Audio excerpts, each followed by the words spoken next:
ISKCON मंदिर में जाएंगे तो आपको ये महसूस होगा कि वो श्रृंगार इतना अच्छा कर पाते हैं, लेकिन हम उसका बेस ऐसा बना पाते हैं तो वो श्रृंगार ऐसा कर पाते हैं, हम उसका आई लेवल क्लियर कर पाते हैं तो वो मंदिर की खूबसूरती बढ़ जाती है और लोगों का अट्रैक्शन जो है वो ये आ जाता है कि मेरे ठाकुर जी मुझे ही देख रहे हैं और मुझे ही दर्शन दे रहे हैं। उस दर्शन से अगर आंसू आ जाते हैं तो हमें सिद्धि मिलती है कि हम जो उनके भाव थे, जो हमें वो समझा के गए थे, आज हम उनके भक्तों में वो ट्रांसफॉर्म होते देख रहे हैं। अयोध्या में रामलला बनाए, जो हमने वो सेवा की, हम वहाँ रहे करीब 8 महीने।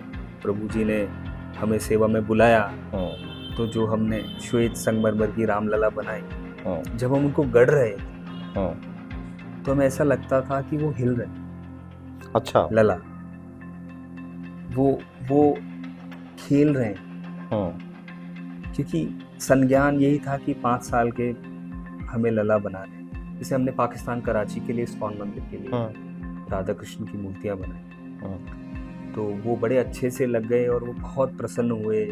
पहले जब वो, मैंने ऐसी भक्ति देखी नहीं कि जब पहले वो समझा रहे थे हमें तो उनके आंसू आ रहे और वो इतना थे कि हमारे ठाकुर जी आप ऐसे बनाएं, हमारे ठाकुर जी आप ऐसे बनाएं, हम ऐसे उनको देखते हैं, हमारे ऐसे भाव हैं कि उनके नयन उनके ऐसे होने चाहिए, उनकी उंगलियां ऐसी होनी चाहिए, उनके चरण इस प्रकार के होने चाहिए। ये साधना है कि आप कितनों को ही प्रेम कर, लेकिन जब आप प्रभु भक्ति में लीन होते हैं और जब उन मूर्तियों को गढ़ते हैं तो आपको उनके भाव दिखते हैं उस पत्थर में, उसकी हर एक जगह की कोमलता दिखती है। कला कौशल आपका निपुण हो और उसके साथ आपके भाव, जब जाके ये संपूर्ण हो पाए। आपने अंबानी के घर में भी जो मूर्तियां लगी आपने दी हैं? जी, उनका सारे प्रोजेक्ट हमने आप देख रहे हैं। अडानी की भी यहीं से जाएंगी। जी। तो जब इन घरों में जाती हैं जो बहुत बड़े, जिनका नाम होता है, उसका प्रेशर भी होता है कुछ कि मूर्तियों में थोड़ा सा, या भाव वही रहता है बनाने का?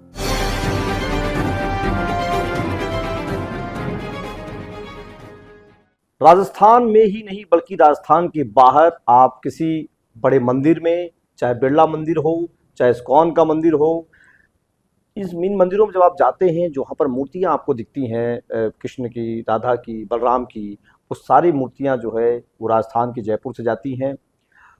इतना ही नहीं, अयोध्या में जो आपको तमाम जो मूर्तियाँ दिखेंगी वहाँ पर भी, आज हम आपको एक ऐसे शख्स से मिलवाएंगे जो अयोध्या से पाकिस्तान, लंदन, बांग्लादेश और अमेरिका, तमाम जगहों पर इनकी मूर्तियाँ जाती हैं और मंदिरों में लग रही हैं।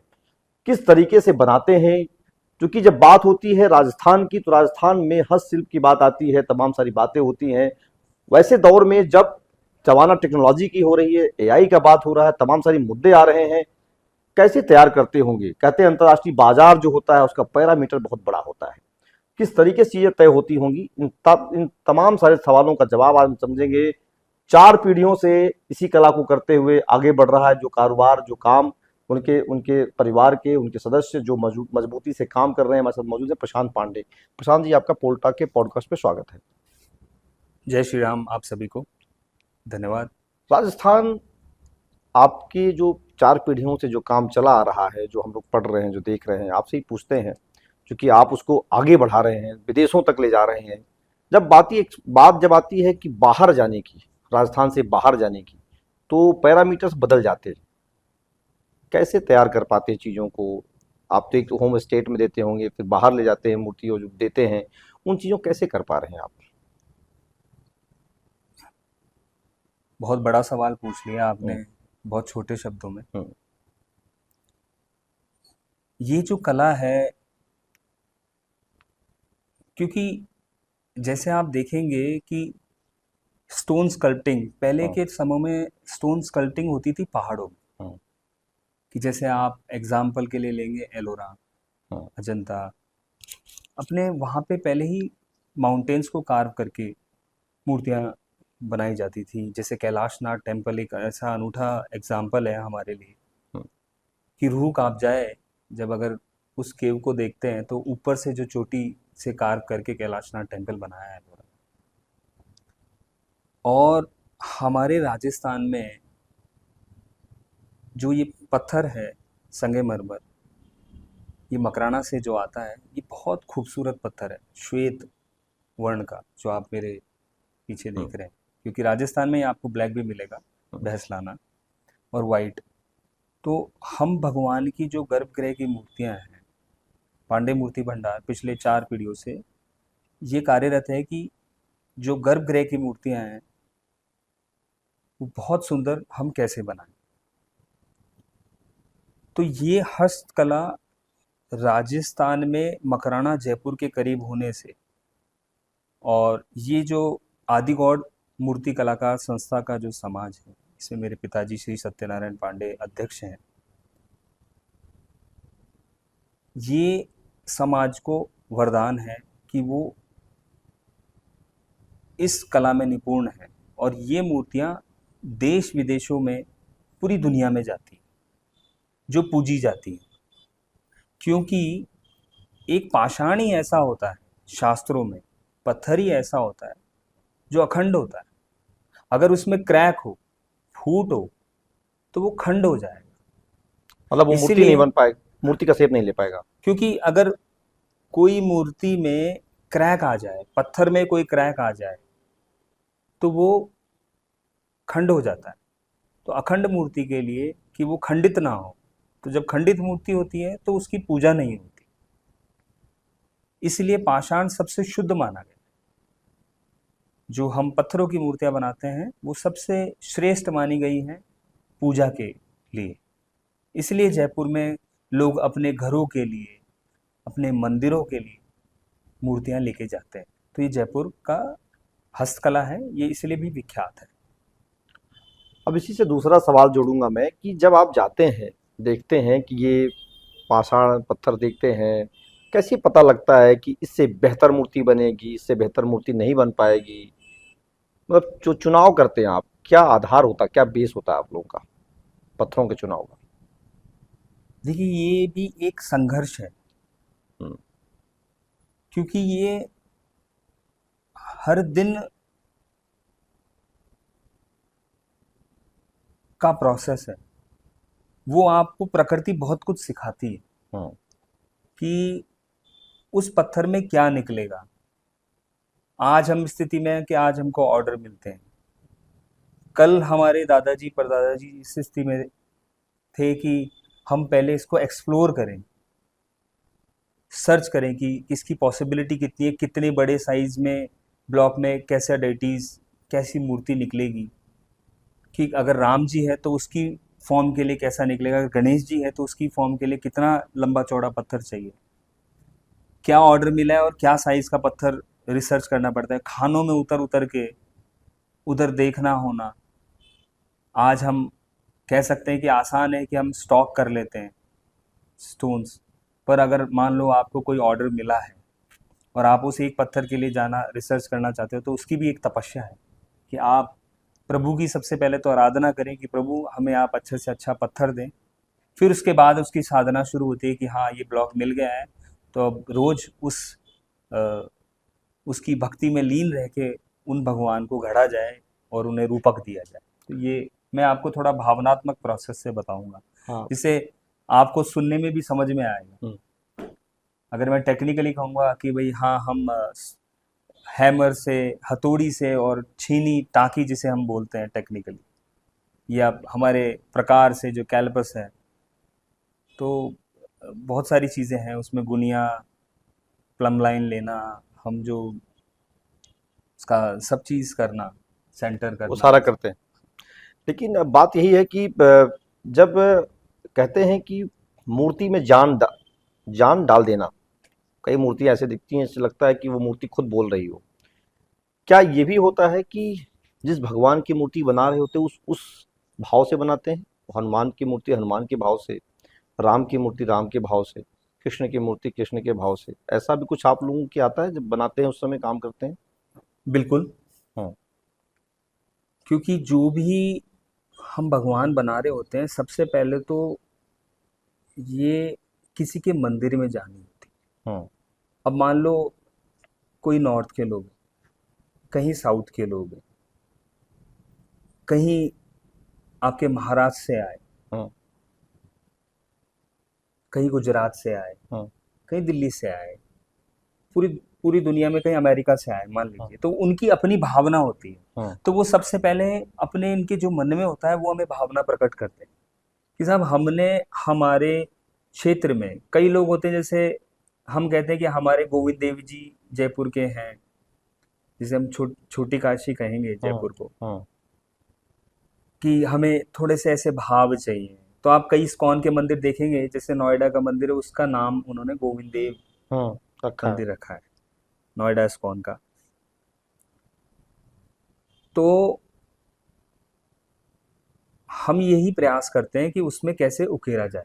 उनके भाव जो बताए जाते हैं हाँ, उस समय। तो उनकी भावना देखते हुए और समय अनुसार देखते हुए कि हाँ आपने कितना बड़ा स्पेस लिया है, आपका गर्भगृह का साइज क्या है, आपकी प्लेटफॉर्म का साइज क्या है, आपका हॉल में कितने दर्शनार्थी दर्शन करेंगे, तो वो सब मैटर करता है। उसके अकॉर्डिंग हम हमारा सजेशन देते हैं एज एन कलाकार, एज एन शिल्पकार। हम अपना शास्त्र क्लियर करते हैं कि उनके जो आई लेवल है वो कितना क्लियर हो कि सबको उसका आनंद हो सके। जैसे आप किसी इस्कॉन मंदिर में जाएंगे तो आपको ये महसूस होगा कि वो श्रृंगार इतना अच्छा कर पाते हैं, लेकिन हम उसका बेस ऐसा बना पाते हैं तो वो श्रृंगार ऐसा कर पाते हैं, हम उसका आई लेवल क्लियर कर पाते हैं तो वो मंदिर की खूबसूरती बढ़ जाती है और लोगों का अट्रैक्शन जो है वो ये आ जाता है कि मेरे ठाकुर जी मुझे ही देख रहे हैं और मुझे ही दर्शन दे रहे हैं। उस दर्शन से अगर आंसू आ जाते हैं तो हमें सिद्धि मिलती है कि हम जो उनके भाव थे जो हमें वो समझा के गए थे, आज हम उनके भक्तों में वो ट्रांसफॉर्म होते देख रहे हैं। तो ये भावना है जो शब्दों से बता ही नहीं सकती। कहते हैं कि करत करत अभ्यास ते शिल पर पड़त निशान। जो अभ्यास है वो आपको एक मार्ग दिखा देता है। कभी आपको ऐसा फील हुआ, कभी ऐसा महसूस हुआ कि आज हम हनुमान जी की मूर्ति बना रहे हैं और हमें सपने में आए हों? क्योंकि हम लोग कहते हैं कि जिन चीज़ों को करते हैं कई बार वो चीज़ें आती रहती हैं। कभी आपको ऐसा महसूस हुआ, कोई घटना है आपके जीवन में? मैं जो हम रिसेंटली बताता हूँ, हाँ हम जो अयोध्या में रामलला बनाए, हाँ जो हमने वो सेवा की, हम वहाँ रहे हाँ करीब 8 महीने। प्रभु जी ने हमें सेवा में बुलाया, हाँ तो जो हमने श्वेत संगमरमर की रामलला बनाई, हाँ जब हम उनको गढ़ रहे हाँ। तो हमें ऐसा लगता था कि वो हिल रहे हैं, अच्छा। लला वो वो खेल रहे हैं। हाँ क्योंकि संज्ञान यही था कि 5 साल के हमें लला बनाने। एक संत आए मेरे पास, हाँ वो आए, वो बैठे लला के सामने। हम करीब करीब थोड़ा सा बाकी था।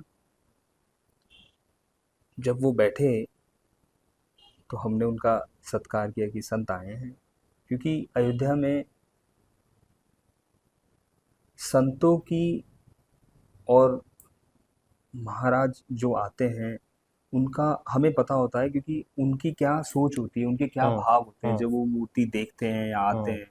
हाँ क्योंकि वो उनका कोई और औचित्य नहीं होता, हाँ उनका एक ही औचित्य होता है कि मेरे ठाकुर जी कैसे हैं, हाँ क्या भाव है हाँ उनके, और इन्होंने कैसी मूर्ति बनाई। हाँ तो वो देख के इतना हो हुए, और जब वो उठ के गए हाँ तो मैं जब उसी कुर्सी पे जब मैं बैठा हाँ सामने लला के, हाँ तो एक क्षण के लिए मेरी आंख बंद हुई और एकदम से ऊर्जा आई। हाँ मुझे ऐसा आभास हुआ, कोई फॉर्म नहीं थी, हाँ कोई आकार नहीं था, हाँ। बस ऐसा महसूस हुआ ऊर्जा के माध्यम से कि हनुमान जी। अच्छा, जब आप उसमें मूर्ति बना रहे थे अयोध्या में। ऐसा महसूस हुआ कि हाँ हनुमान जी आए हैं हाँ भगवान से मिलने। हाँ तो ऐसे कई प्रसंग हो जाते हैं जो हमारे इस कारखाने में भी हो जाते हैं, क्योंकि हम बनाते हैं कोई भी मूर्ति, तो यू नेवर नो कि कभी कभी हमारी भी परीक्षा हो जाती है कि कुछ अच्छा, अच्छा मतलब पत्थर नहीं मिलता एक तो ही पत्थर में। हाँ, तो हम्म। पत्थर अच्छा नहीं आया, अंदर प्रॉब्लम आ गई तो हमको चेंज करना होता है। तो हम जब ऑर्डर ले लेते हैं तो हमें ये नहीं होता कि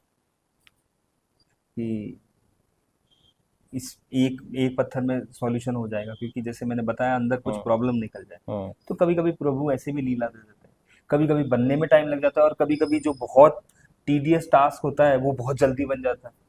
लेकिन सबसे अच्छी बात ये होती है कि हम यही भगवान के सोच में छोड़ते हैं कि भगवान किसी की प्रतिष्ठा में डिस्टरबेंस ना हो, क्योंकि बहुत लोग जुड़े हुए होते हैं अपनी भावना से कि हाँ, अब हमारे क्षेत्र के, हमारे कम्युनिटी के या हमारे विशिष्ट मंदिर के ठाकुर जी आने वाले हैं और बहुत सुंदर बन के आ रहे हैं। तो प्रभु ने आज तक लाज ही रखी और हम वो कर रहे हैं।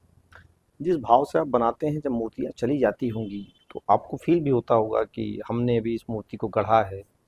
कभी ऐसी इच्छा हुई, कभी मन में आया, जाके देखते होंगे कि हमारे लला जी जो बने हैं, जो ठाकुर जी बनाए गए, वो किस भाव में है, वहाँ क्या है? कभी ऐसा हुआ हाँ हाँ जीवन में? हाँ, ऐसा हुआ रिसेंटली में भी हुआ हाँ। कि भोपाल स्कॉन का हमने मूर्तियां बनाई हाँ। और उन्होंने संज्ञान दिया कि हमें ऐसे ऐसे चाहिए। जब वो बन के आए हाँ। तो यहाँ पे उनकी छवि ऐसे दिख रही थी कि उनके मन में आया जा रहा था कि अ, कि ठाकुर जी में ऐसा ऐसा हो, ऐसे हो। हाँ। तो जैसा वो चाहे हम उस तरीके से उसको किए। हाँ।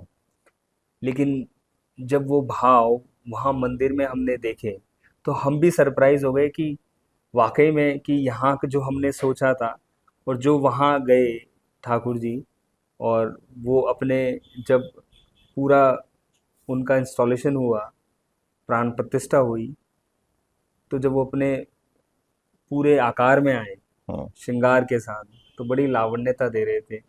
ऐसे लगा प्रभु हम जहाँ तक हुआ सेवा कर पाए, अब आप कितना सुंदर दिख रहे हो।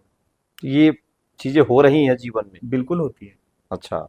बिल्कुल होती है, और हर एक मंदिर के साथ हर एक भावना से। अब बात वही प्रशांत जी हो रही है कि मंदिर, मूर्ति, तमाम सारी बातें हो रही हैं।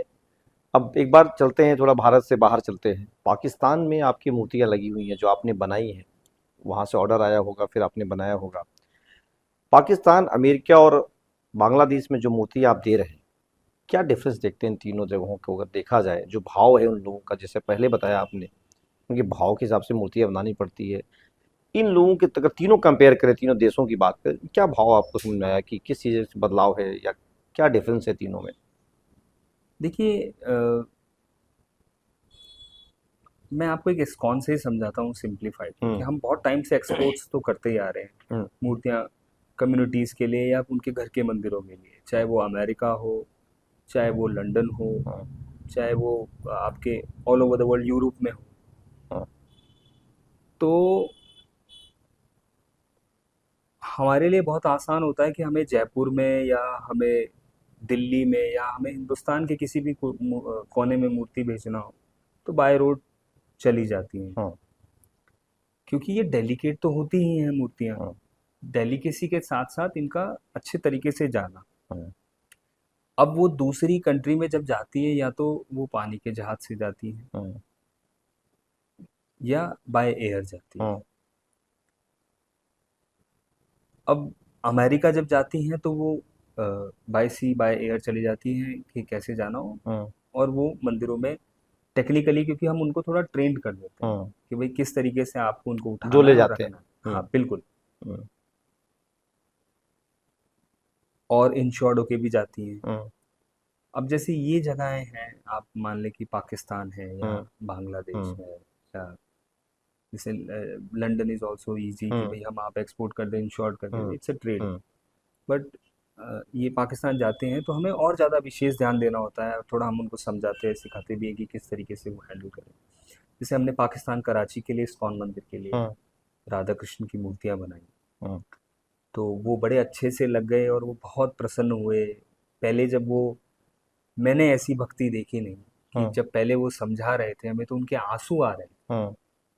और वो इतना थे कि हमारे ठाकुर जी आप ऐसे बनाएं, हमारे ठाकुर जी आप वैसे बनाएं, हम ऐसे उनको देखते हैं, हमारे ऐसे भाव हैं कि उनके नयन उनके ऐसे होने चाहिए, उनकी हम्म। उंगलियां ऐसी होनी चाहिए, हम्म। उनके चरण इस प्रकार हम्म। के होने चाहिए। हम्म। तो ये प्रयास जो उनका समझाने का था ना, वो दौर बहुत लंबा था, क्योंकि उनको हमसे बहुत एक्सपेक्टेशंस थी, क्योंकि हम्म। वो कोई बड़े इजीली नहीं पहुंच सकते। हम्म। तो हमने भी ये प्रयास किया, मैंने खुद ने उसकी हर एक टेक्निकलिटी को देखा कि हम कैसे उनका बॉडी बैलेंस करें कि वो जब श्रृंगारित हों तो वो कितने सुंदर लगें।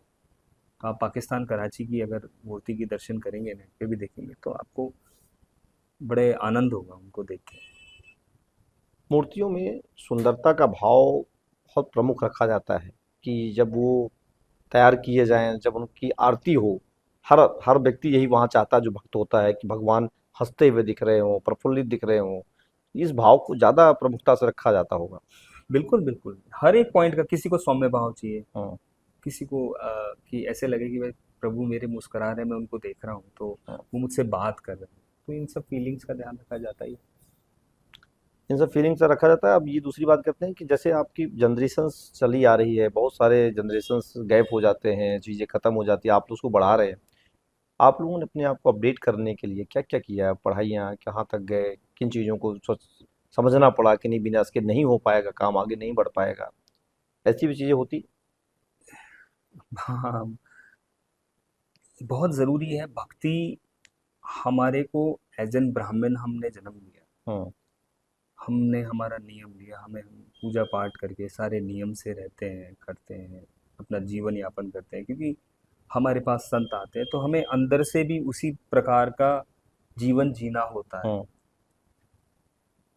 ये भी कला भी एक, it is also kind of education, hmm. कि या तो आप ढंग से पढ़ाई कर लो और उस स्ट्रीम में चले जाओ जैसे आप जाना चाहते हो। हम्म। ये हस्तकला भी बहुत समय मांगती है हम्म। कि इट टेक्स अलॉट टाइम, कि हम जिस जिस तरीके से कोर्स करते हैं उस तरीके से इसमें भी निपुणता हासिल करनी होती है कि हम्म। ये हस्तकला कैसे हो। अपार्ट फ्रॉम दिस, ट्रेडिशनली हम काम करते आ रहे हैं, पीढ़ियों से करते आ रहे हैं, और हमने इसमें भी एजुकेशन ली।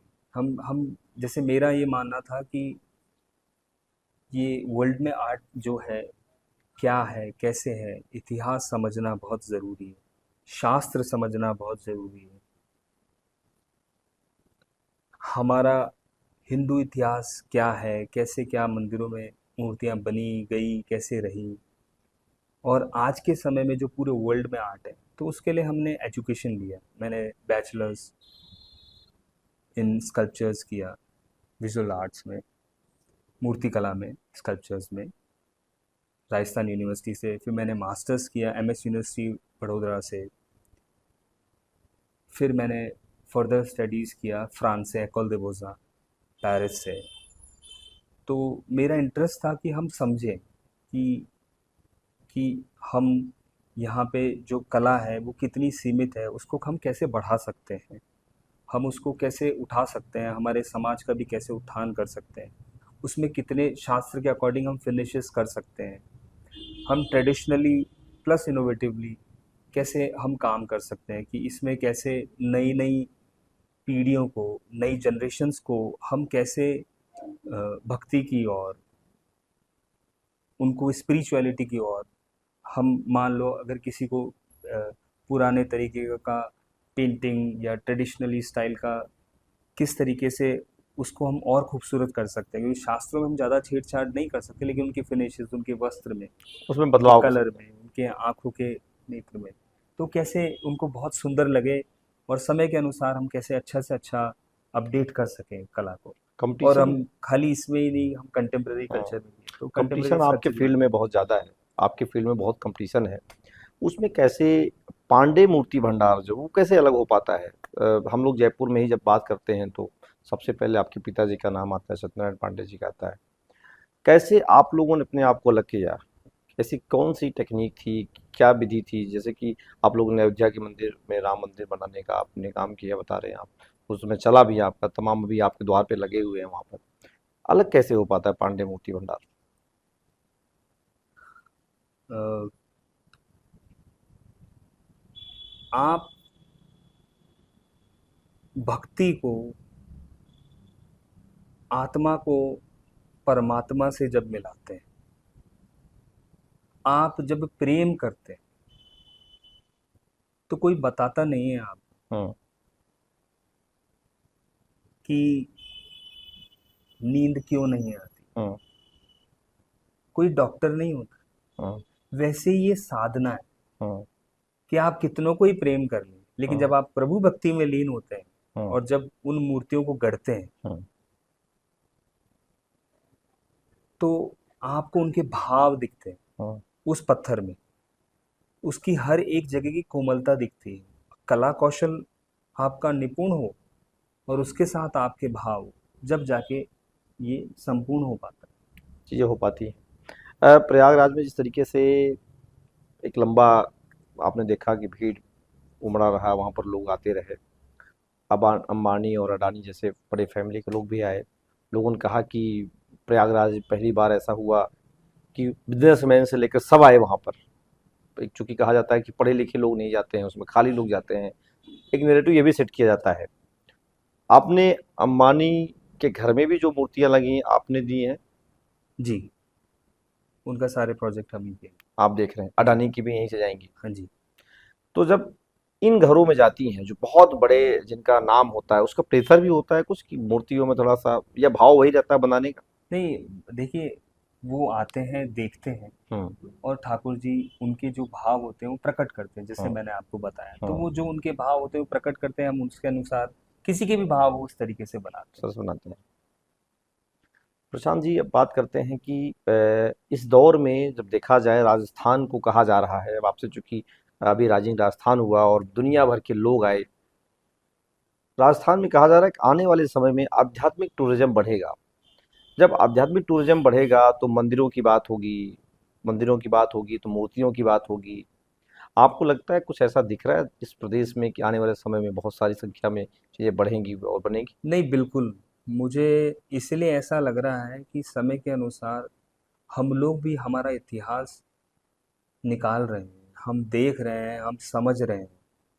कहीं ना कहीं हमारा एजुकेशन सिस्टम जो है वो हमें और संज्ञान दे रहा है कि हम हमारी भक्ति की ओर, हमारे धर्म की ओर हम उसको समझ पाएँ हम्म कि हमारे पास बहुत कुछ है। हमारी आश्रम व्यवस्था, हमारी सारे इतने इतिहास हैं जो जो हमें बहुत कुछ आदर्श सिखाते हैं। और उसी प्रकार ये मूर्ति पूजा, उसका आनंद, भक्ति का आनंद, तो ये सब तरफ से उठ के आ रहा है। आध्यात्मिकता आ रही है, उनको अपने अंदर का इनर कोर पता लग रहा है कि हम बहुत सारी चीज़ें जिसको पहचानना आना। हम्म क्योंकि जैसे एक टाइम था सुरलिस्ट, हम्म जो in terms of art education में सुरलिज्म है हम्म कि कला के लिए बताया गया। तो पर हम तो पहले ही कई जानते सालों, करते हजारों थे। साल पहले, जब हम महाभारत में जो धृतराष्ट्र को संजय जी ने हम्म पूरी पिक्चर लाइव दिखाते थे, तो ये वो चीजें तो पहले थी, अब धीरे धीरे अपने चीजों को लाया जा रहा ऑलरेडी हम निपुण थे उन है। सब चीज़ों में। हमारी जो हमें हमारे सेंसेस की कलाओं समझने में, क्योंकि हमारा जो धर्म है वो हमें बहुत कुछ बताता है, सिखाता है। अच्छा, क्या ये जो पत्थर होते हैं, ब्लैक स्टोन, मकराना है, इन सब में मूर्तियों बनाने का लाइफ का कुछ अंतर होता है कि ज्यादा ज्यादा जीवंत, ज्यादा ज्यादा ज्यादा समय तक कौन सी मूर्ति रह पाएगी? ऐसा भी कुछ होता है? लोग कहते हैं, तमाम अलग अलग बातें करते हैं कि स्टोन की मूर्तियों के हिसाब से उनका जीवन तय किया जाता है। नहीं नहीं, उनका तो एंडलेस लाइफ है। आजीवन? हाँ, कोई प्रॉब्लम। ये जो खुदाई में मूर्तियां मिल रही हैं पहले जमाने की जो बनी हुई हैं, अभी वो जिंदा है वहां पर? हाँ बिल्कुल, जब तो मिल रही है। हम्म नहीं तो 500 आप कुछ साल भी चीज़ गाड़ दें, हम कुछ भी चीज़ गाड़ दें, लेकिन पाषाण एक ऐसी है ना, वो तो गड़ के ही निकलता, हम्म निकलता भी खनन में से ही। हम्म इसीलिए तो वो शुद्ध और पूर्ण है। शुद्ध और पूर्ण है। एक आखिरी सवाल करूंगा इस पॉडकास्ट में, जो हमारे दर्शक देख रहे हैं। प्रशांत जी, क्या संदेश देना चाहेंगे? जिस तरीके से काम में आप लगे हैं, हम लोग, आप देखते हैं इन दिनों मंदिरों में भीड़ बहुत ज़्यादा होती है, चाहे गोविंद देव जी चले जाइए, चाहे बिरला मंदिर चले जाइए, जो भी मंदिर हैं अलग अलग तरीके के, क्या संदेश आपका है उनके लिए जो लोग काम कर रहे हैं, जो कहीं छोटे जगह पे काम कर रहे होंगे, जो मंदिरों में काम कर रहे होंगे, जो मूर्तियां बना रहे होंगे, जो प्रशांत को देख रहे होंगे कि भाई आप बड़े कलाकार हैं, अंतर्राष्ट्रीय स्तर के हैं, क्या संदेश है आपका उनके लिए? मैं कलाकारों को यही कहूँगा कि आपकी साधना बहुत सुंदर है। आप अच्छी भावना से भगवान की मूर्तियाँ बनाएं कि जिसके घर में भी मूर्तियाँ जाएं। जैसे अभी हम अयोध्या का राम दरबार बना रहे हैं, तो हमारी यही भावना है कि जब कोई दर्शन करे तो उनको देखे, तो उनका शौर्य देखे कि अब वो रण जीत के आए हैं। इसमें राम जी भी है, सीता जी भी हैं, हनुमान जी भी हैं, भरत जी भी हैं, शत्रुघ्न जी भी हैं। तो वो जब जब राम दरबार जब सजेगा, तो आप दर्शन करेंगे तो आपको आत्मा तक लगे। तो आप बहुत अच्छा काम करें और बहुत सुंदर भगवान की मूर्तियाँ बनाते चलें, अच्छे से अच्छे ठाकुर जी का निर्माण करते चलें। इसमें जो सौभाग्य मिलता है, उससे बड़ा कुछ नहीं आनंद है। तो प्रशांत जी थे हमारे साथ, जो अंतर्राष्ट्रीय स्तर के मूर्तिकार हैं। राजस्थान में इनका अपना घर है, जयपुर में 4 पीढ़ियों से काम चलाता रहा है। इनका कहना है कि मूर्तियों को बनाते समय भाव बहुत महत्वपूर्ण होता है। जो बनवाने आते हैं वो भाव बताते हैं, उसे पूरा उकेरा जाता है, उसी भाव से समय से दिया जाता है। और अयोध्या में राम दरबार का निर्माण हो ही रहा है, तमाम सारी चीज़ें चल रही हैं, लगातार इस पर काम जारी है इनका। और ये एक ऐसा व्यवस्था है जो ये खुद इनकी कई पीढ़ियों से चीज़ें चली आ रही हैं। इसमें कोई टेक्निक नहीं यूज हो रही है कि कोई मशीन से कुछ चीज़ें की जा रही हों। तो ये बड़ा ही एक तरह से चुनौतीपूर्ण रहता है कि फिलहाल इस काम को प्रशांत जी का परिवार, प्रशांत जी कर रहे हैं। लगातार दुनिया भर में इनकी मूर्तियाँ जा रही हैं, लगाई जा रही हैं, और दर्शक और श्रद्धालु उसे उसी भाव से देख रहे हैं। तो आज का पॉडकास्ट यहीं समाप्त होता है। अगले पॉडकास्ट में कोई और मिलेगा, उससे और बातें होंगी, जो आप तक जानकारियाँ लाई जाएंगी। तमाम सारे सवाल थे प्रशांत जी से जो हमने पूछे, सारे सवालों का उन्होंने जवाब दिया। बहुत बहुत धन्यवाद प्रशांत जी आपका। धन्यवाद। जय श्री राम। जय श्री राम।